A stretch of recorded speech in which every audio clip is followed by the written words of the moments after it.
Have you walked on water before? I have. Dear friends, welcome to Fully Alive with Irene. I have walked on water before at the Church of St. Peter in Malacca. So this is what they have there.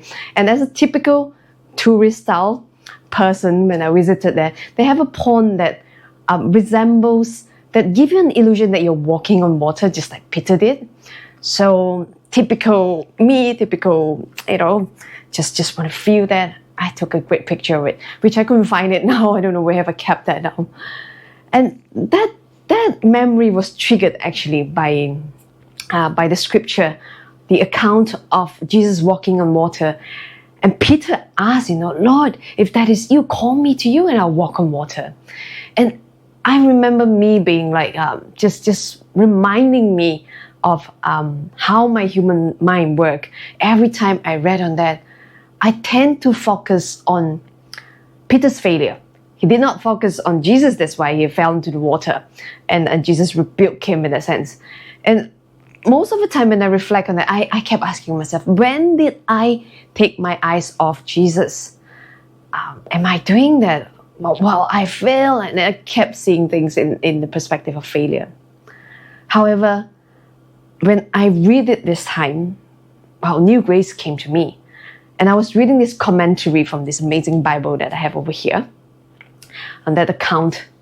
And the commentary writer actually say, the focus is not on the failure, but on the faith of Peter. He, after they got back to the boat, he might be soaked, wet and all, but he is the happiest. Peter was the happiest at the time. Wow, that was like, wow, when I see that, I was like, wow, that's a new perspective on looking at things. And I imagine Peter being all wet, everything was wet. He was like, all wet, but all smiling from ear to ear. He was really happy, precisely because he dared to ask Jesus to do the impossible, do what Jesus can do. And this is how it is, right, for us. Like when we step into the mission that God called to us, it is like walking on water.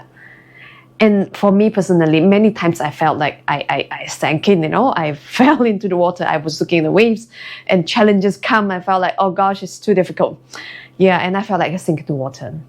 And the commentary writer also said this.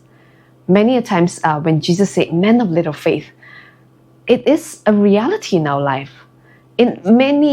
I believe that most of us has this. There are areas in our life that we would lack faith. And I can certainly speak for myself. There are many areas in my life that I lack faith.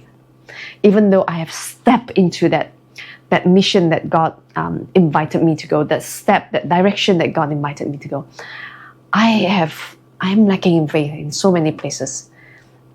And when I read that today, I felt like, wow, what a joy, Yes, I'm very happy when I step into the mission of Christ. And yes, I do have my lack of faith that I need to work on.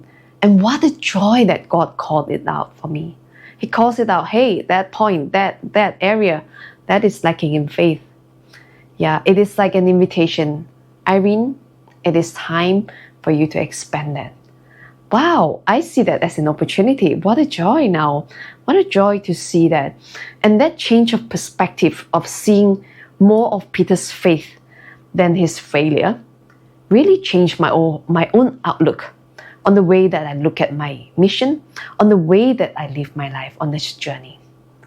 And the power of a change of perspective is immense. It changed the way that we carry ourselves. The outlook in life is different. And I felt like I no longer, blame myself, that's not good enough, that's not good enough. But rather to see that, hey, it's okay. It's okay. That part of me is lacking in faith. That part of me is invited to grow. And that is awesome because Jesus is with me. And I see this power, this amazing power of changing our perspective and experiencing it personally, not only through scriptures itself. I see that during daily lives. There are people, and I work as a coach myself, and I see the power of it in other people. And the main thing that we do as coaches is to bring in a different perspective, affirmation and journey together with the person, our client. And many a times when we bring in a new perspective in the way that we give effective questioning and listening to the client, wow, the change that comes about from the person is immensely, I would say, rewarding for me personally to see. And for me to experience that from other people, where I have people who will give me a different perspective in looking at things. And I have also like, aha, that's true. I didn't think about it. That is so possible.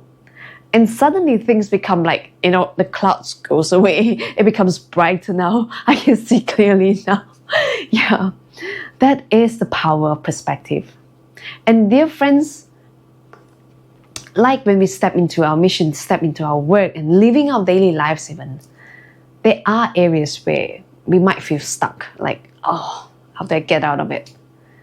Can you name specifically like 3 areas perhaps, or 1 area that you would like new perspective in? And that would be like the first step to getting yourself into the bigger picture. And I do invite you to subscribe and to stay tuned, as I will talk a little bit more about the practicals on getting new perspective.